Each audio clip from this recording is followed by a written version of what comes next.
አስፈሪ ማዕበል እከፍታለሁ፣ አዳዲስ ያልተሞከሩ ሚሳኤሎችንም አዘን ባለው ስትል ኢራን ዛተች። ትራምፕ በበኩላቸው ቴህራን የሆርሙዝ ሰርጥን ከዘጋች ሞት እልቂትና ሲኦል ይጠብቃታል ሲሉ ቀይ መስመር አስምረዋል። በሌላ በኩል በርካታ እስራኤላውያን በኢራን ጥቃት መገደላቸው ተረጋግጧል። ከተገደሉት መሃል የእስራኤል ከፍተኛ ወታደሮች እንደሚገኙበት ታውቋል። ታደምጡታላችሁ። ከአማራ ክልል አስደንጋጭ የሐዘን ዜና ተሰማ። የሃይማኖት አባቶችን ጨምሮ በርካታ ሰዎች በመድፍ ድብደባ መገደላቸውን ቢቢሲ በፊት ገጹ አስነብቧል።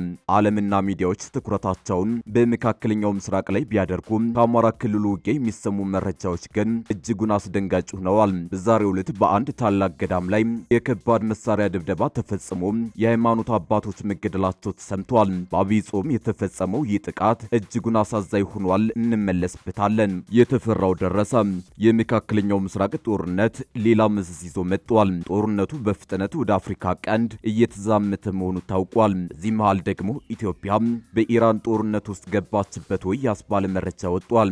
አንድ አሜሪካዊ የፖለቲካ ተንታኝ ኢትዮጵያ ኤርትራን የባህር ዳርቻ ተቆጣጥራለች ሲሉ ጉድ ያስባለ መረጃን ይፋ አድርገዋል። ታደምጡታላችሁ። ትራምፕ በኢራን እስላማዊ አብዮታዊ ዘብ የሚደገፈውን ታጣቂ ቡድንን በአሸባሪነት ፈረጁ።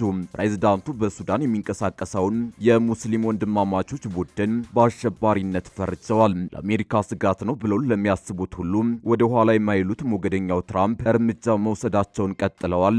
ትሰሙታላችሁ። አክብሮታዊ ሰላምታችን በያላችሁበት የዓለም ዳርቻ የረሳችሁ የተወደዳችሁ አንድ አፍታ ሚዲያ ቤተሰቦች ከአንድ አፍታ ለአሁን መደመጥ አለባቸው ያልናቸውን ዜናዎች ወደ እናንተ የምናደርስበት ሰዓት ላይ ተገኝተናል። አብራችሁን ትቆዩ ዘንድ ግብዣችን ነው።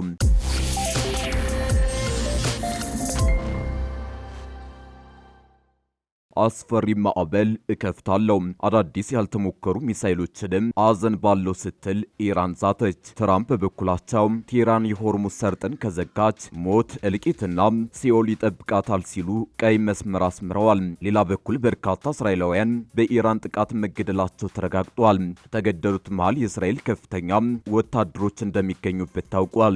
ኢራን መላውን ዓለም ሊያሰጋ የሚችል አዲስ መግለጫ አውጥታለች። ከአሁን በኋላ ከአንድ ቶን ያነሰ የፈንጂ ጭነት ያላቸው ሚሳኤሎች አይተኮሱም ብላለች። ያንዱ ሚሳኤል ዝቅተኛው ክብደት 1 ቶን ይሆናል ማለት ነው። ይህ አዲሱ መመሪያ ነው። ቴህራን ላለፉት 10 ቀናት ከ500 እስከ 750 ኪሎ ግራም የሚመዝኑ የፈንጂ ጭነቶችን ስትተኮስ ቆይታለች። ዓለምም አቅሟ እየደከመ የመጣ መስሎት ነበር።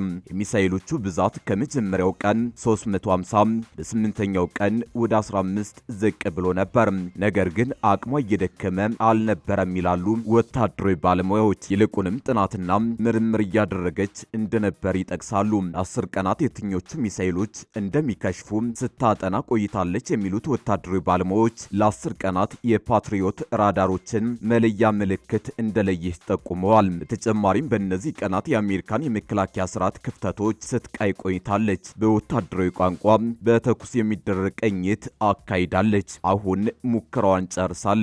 ራም ሻርፎርም 1500 ኪሎ ግራም የፈንጂ ጭነት 2000 ኪሎ ሜትር ርቀት የሚጓዝ ነው። ሰጅል ሚሳኤል 1000 ኪሎ ግራም በላይ የፈንጂ ጭነት የሚሸከም በደረቅ ነዳጅ የሚሰራ ፈጣንና ለመሸከም አስቸጋሪ ነው። እነዚህ እስካሁን በምትኬነት ተይዘው የቆዩ የኢራን እጅግ ኃይለኛ መሳሪያዎች ናቸው።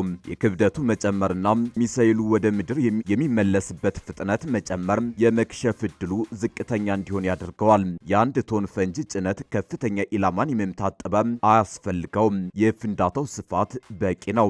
አሁን ኢራን በእነዚህ ሚሳኤሎች ጥቃት እንደምትፈጽም እየዛተች ነው። ይህ በእንዲህ እንዳለ ዶናልድ ትራምፕ ኢራን በሆርሙዝ የባህር ሰርጥ ላይ የሚካሄደውን የመርከብ ጉዞ ብታስተጓጉል ከባድ ጥቃት እንደሚጠብቃት አስጠንቅቀዋል። ትራምፕ በኦንላይን ባወጡት መግለጫ ኢራን በሆርሙዝ የባህር ሰርጥ የሚጓጓዘውን የነዳጅ ፍሰት የሚያስቆም ማንኛውንም ነገር ብታደርግ እስካሁን ከተጎዳቸው በላይ በዩናይትድ ስቴትስ 20 እጥፍ ከባድ ጥቃት ይደርስባታል ብለዋል። ወደ 20 በመቶ የሚሆነው የዓለም የነዳጅ ዘይት በባህረ ሰላጤ ውስጥ የሚያልፍ ሲሆን ጦርነቱም የባህር ላይ እንቅስቃሴውን በእጅጉ ቀንሶታል። የዓለም የነዳጅ ዋጋም ከፍ ብሏል። ተጨማሪም ኢራን እንደ ሀገር ዳግም መገንባት ፈጽሞ የማትችላቸውንና በቀላሉ ሊጠፉ የሚችሉ ኢላማዎችን እንመታለን፣ ሞት፣ እሳትና ቁጣ በላያቸው ላይ ይወርዳል። ግን ይህ እንዳይሆን ተስፋ አደርጋለሁ፣ እጸልያለሁም ሲሉ ዝተዋል። በአማራ ክልል መሃል ሳይንት ገዳም ላይ በተፈጸመ የከባድ መሳሪያ ጥቃት 6 ሰዎች መገደላቸው ተሰማ። በአማራ ክልል ደቡብ ወሎ ዞን በመሃል ሳይንት ወረዳ በሚገኘው ርዕሰ አድባራት ወታካ ነገሥት አትሮንሰ ማርያም ገዳም ላይ በተፈጸመ የከባድ መሳሪያ ጥቃት 6 ሰዎች እንደተገደሉና ከ20 በላይ ሰዎች እንደተጎዱ የገዳሙ አስተዳዳሪና የዓይን እማኞች ለቢቢሲ ገልጸዋል። ቅዳሜ የካቲት 28 ቀን 2018 ዓ.ም ከረፋዱ 3 ሰዓት ተኩል አካባቢ በሞርታር ጥቃት እንደተፈጸመ የርዕሰ አድባራት ወታካ ነገሥት አትሮንሰ ማርያም አስተዳዳሪ መክብብ አባ ገብረ እግዚአብሔር ኃይለ ማርያም ተናግረዋል። ከዕለቱ ቅዳሴ በኋላ በደረሰው ጥቃት የገዳሙ አበው መነኩሳት ዲያቆናትና የድጓ ተማሪ መገደላቸውን የገዳሙ አስተዳዳሪ ተናግረዋል። በተፈጸመው ጥቃት አባታቸው እንደተገደለባቸው ለቢቢሲ የገለጹት መርጌታ ስሙር ከቤተ ክርስቲያኑ ጩኸት ሲሰማ እየሮጥኩኝ ብሄድ እንደዛ ሆኖ አገኘሁት። ብዙ አስክሬን ተመለከትኩ።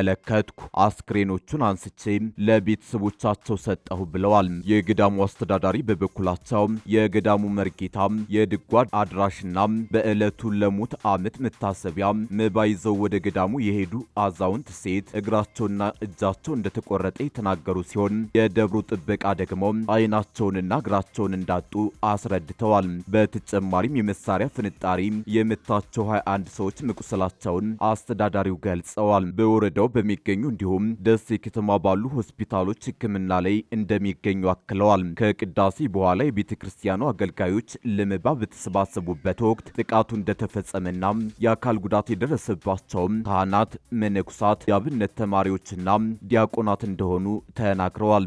አሁን ደብሮ ላይ ያለሁት እኔ ብቻ ነኝ። ከመቶ ያላነሱ አገልጋዮች ነበሩ ያሉት አባ ገብረ እግዚአብሔር የተቀሩት አገልጋዮች እንደሸሹና ሌሎች አገልጋዮች ደግሞ በሕክምና ላይ እንደሚገኙ አስረድተዋል። የገዳሙ አስተዳዳሪ የቤተ ክርስቲያኑ አዳራሽ፣ የቤተ ክርስቲያኑ ቆርቆሮና የምዕመናን ቤት ላይ ጉዳት መድረሱን ተናግረዋል። ቢቢሲ ያነጋገራቸው የአካባቢው ነዋሪዎችና የዓይን እማኝ በጥቃቱ ከተገደሉት አንደኛው የባለቤታቸው አባት መሆናቸውን ገልጸዋል። ከቅዳሴ በኋላ ከጓሜዳ ወደ አትሮንሰ በተተኮሰ ሞርታር የ6 ሰዎች ሕይወት አልፏል። 28 ሰዎች ላይ ከባድ ጉዳት ደርሷል ብለዋል። በጥቃቱ ሳቢያ አካል ጉዳት ከደረሰባቸው ሰዎች ግማሾቹ እጃቸው ተቆርጧል፣ ግማሾቹ እግራቸው ተቆርጧል፣ ሌሎች ዓይናቸው ጠፍቷል ሲሉም አክለዋል። ከመካከላቸው ወደ 10 የሚጠጉ ሰዎች የደረሰባቸው መጠነኛ ጉዳት እንደሆነ ገልጸዋል። የተገደሉት ሰዎች አካላቸው ላይ ከፍተኛ ጉዳት ደርሶባቸው ስለነበር ይሄ ከሌ ነው ለማለት እንኳ እንዳልተቻለ የዓይን እማኙ አክለዋል። ገዳሙ አስተዳዳሪም ሬሳቸውን ለየብቻ ከፋፍለን እየለቀምን ነው ያነሳ ነው፣ ሙሉ አካላቸውን አላገኘንም ብለዋል። እዚህ አካባቢ ላይ ያሉ ታጣቂዎች እንደዚህ ያለ መሳሪያ የላቸውም፣ ሊኖራቸውም አይችልም ያሉት የዓይን እማኙ ጥቃቱ በአካባቢው በሚገኙ የጸጥታ ኃይል ሳይፈጸም እንዳልቀረ ተናግረዋል። የፋኖ ታጣቂዎችና የመንግስት ኃይል በሚንቀሳቀሱበት በዚህ አካባቢ ቢቢሲ ጥቃቱ በማን እንደተፈጸመ በገለልተኛ ለማረጋገጥ የሚችልበት እድል የለውም። ስለተፈጸመው ጥቃት ከክልሉ እንዲሁም ከፌዴራል መንግስት በኩል እስካሁን በይፋ የተባለ ነገር የለም። ኢትዮጵያ ኦርቶዶክስ ተዋሕዶ ቤተክርስቲያንም በደቡብ ወሎ ዞን በሚገኝ ገዳም ላይ ስለደረሰው ጉዳትና ስለ ሰዎች ሞት በተመለከተ እስካሁን በይፋ የሰጠችው መረጃ የለም። ቢቢሲ ከደቡብ ወሎ ዞን አስተዳዳሪዎች ምላሽ ለማግኘት ያደረገው ጥረት ስልካቸው ባለመነሳቱ አልተሳካም። ጥቃቱ የተፈጸመበት የመሃል ሳይንት ወረዳ በአጅባር ወረዳና በመካነ ሰላም ወረዳ መካከል የሚገኝ ሲሆን ከባድ መሳሪያ የተተኮሰው ከአጅባር ዝቅ ብሎ ከሚገኘው ጓሜዳ እንደሆነ የዓይን እማኙ ገልጸዋል። የመከላከያ ሰራዊት በአካባቢው በሚገኝ ጅምር ሆስፒታልና አጅባር በሚገኝ ሙያና ቴክኒክ ተጠግተው እንደሚገኙ የተናገሩት የዓይን እማኙ ከአጅባር ወጣው ዝቅ ብሎ ባለው ጓሜዳ የገጠር ቀበሌ ሆነው ሲያስወነጭፉ ነው የተተኮሰው ብለዋል።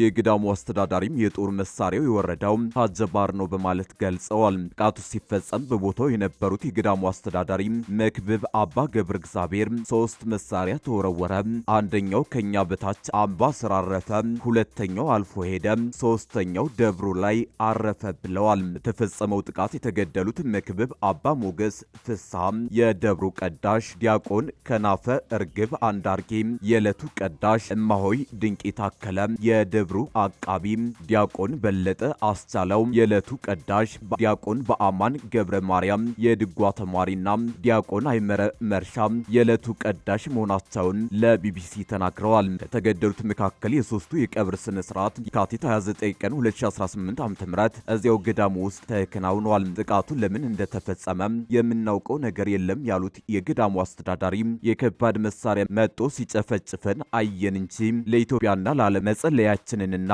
ስርዓተ እግዚአብሔር ማድረሳችንን ብቻ ነው የምናውቀው። ጉዳትና ውድመት ይደርስብናል ብለን የምናስበው የለም ሲሉ አስረድተዋል። የዓይን እማኙ በበኩላቸው ገዳሙ በደን የተከበበ በመሆኑ ጫካ ውስጥ ታጣቂዎች ይኖራሉ በሚል ሆን ተብሎ የተፈጸመ ነው ብዬ ነው የሚገምተው ብለዋል።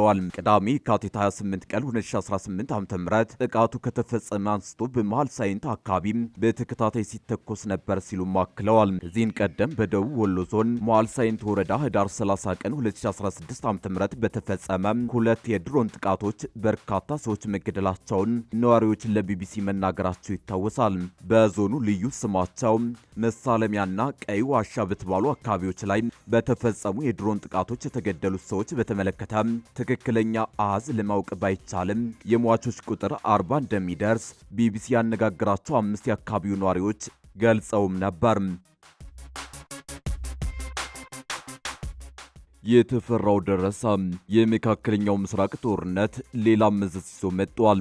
ጦርነቱ በፍጥነት ወደ አፍሪካ ቀንድ እየተዛመተ መሆኑ ታውቋል። በዚህ መሃል ደግሞ ኢትዮጵያ በኢራን ጦርነት ውስጥ ገባችበት ወይ ያስባለ መረጃ ወጥቷል።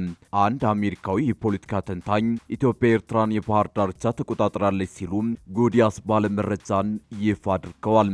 በሪል አሜሪካስ ቮይስ ቴሌቪዥን ጣቢያ የዋረሩም ፕሮግራም ላይ ቀርበው ትንታኔ የሰጡት አሜሪካዊ የጂኦፖለቲካ ተንታኝና ጻፊ ብራንደን ዌከርት በመካከለኛው ምስራቅ የተነሳው ጦርነት አድማሱን አስፍቶ ወደ አፍሪካ ቀንድ እየተዛመተ መሆኑን ሲናገሩ ተደምጠዋል። ተንታኙ ዌከርት በንግግራቸው በተለይም ኢትዮጵያን፣ ኤርትራንና የቀይ ባህርን ቀውስ በተመለከተ አነጋጋሪ መረጃን አቅርበዋል። እሳቸው እንዳሉት ኢትዮጵያውያን በቀይ ባህር ዳርቻ ላይ የኦፕሬሽን ቁጥጥር መውሰዳቸውንም ገልጸዋል። አክለውም ብራንደን ሲያብራሩ ኢትዮጵያ የአሜሪካ ወይም የእስራኤል ጦር ኃይሎች በባህር ዳርቻው ላይ የመሬት ላይ ሚሳይሎችን በማስገባት ከባህሩ ማዶ በየመን ያሉትን የሁቲ ታጣቂዎችን አቅም ለማዳከምና ለመምታት እንዲጠቀሙበት እየፈቀደች ነው ሲሉ ተናግረዋል። በተጨማሪም ተንታኙ በዚህ ዘገባቸው በቀይ ባህር ስላለው ሌላ ውጥረት ሲያነሱ የሁቲ ታጣቂዎች በቀይ ባህር ላይ ገና ሙሉ ጥቃት አልጀመሩም። የሳውዲ አረቢያ የነዳጅ ማጓጓዣዎች ከሆርሙዝ ስትሬት ወደ ቀይ ባህር ወደቦች እየተቀየሩ ሲሆን ሁቲዎች ይህንኑ መስመር ሙሉ በሙሉ ለመዝጋት እየጠበቁ ነው ብለዋል። በመጨረሻም ዌከርት ይህ ጉዳይ የሚያሳየው ጦርነቱ ወደ አዘርባጃን፣ ቤይሩትና ሌሎች አካባቢዎች ብቻ ሳይሆን አሁን ወደ አፍሪካ ቀንድ ጭምር እየተስፋፋ መሆኑን ነው በማለት ትንታኔያቸውን አጠቃለዋል። በቅርቡ ጠቅላይ ሚኒስትር አብይ አህመድ ኢሊት ፎርስ ሐዋሳ ላይ መከላከያ ሰራዊቱ ባስመረቀበት ወቅት ባደረጉት ንግግር የኃይሉ ዓላማ ከሶማሊያ እስከ ኤርትራ ባህር ላይ ሽብርተኝነትን መዋጋትና ለቀጠናው ጋሻ መሆኑን ገልጸው እንደነበር ይታወሳል። በተመሳሳይ የውጭ ጉዳይ ሚኒስቴር የሆኑት ዶክተር ጌዲዮን ጢሞቴዎስ በምርጫ ምረጡ ቅስቀሳ በተካሄደ ክርክር ላይ አሁን የተፈጠረውን ነገር መጥፎ ቢሆንም እንጠቀምበት ሲሉ ተናግረው እንደነበር ይታወቃል። እስካሁን የጉዳዩ ተፈጻሚነት በምን መልኩ የተከናወነ እንደሆነ የታወቀ ነገር የለም። ከእኚህ የአሜሪካ ፖለቲክስ ተንታኝ በተጨማሪ ግን ስለዚህ ጉዳይ እስካሁን በጉዳዩ ላይ የተናገረ የለም። ትራምፕ ሱዳን የሚንቀሳቀሰውን የሙስሊም ወንድማማቾች ቡድን በአሸባሪነት ፈረጁ።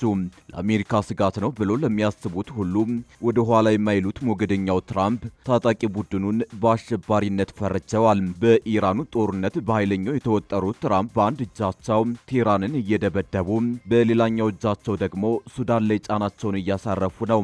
ዛሬው ዕለት እየወጡ ያሉ መረጃዎች እንደሚያመላክቱት ከሆነ የአሜሪካ መንግስት በሱዳን የሚንቀሳቀሰውን የሙስሊም ወንድማማቾች ታጣቂ ቡድን ልዩ ዓለም አቀፍ አሸባሪ ሲል መፈረጁ ታውቋል። ቡድኑ ከመጪው ሰኞ ጀምሮ በይፋ የውጭ አሸባሪ ድርጅት ተብሎ እንደሚመደብም ተገልጿል።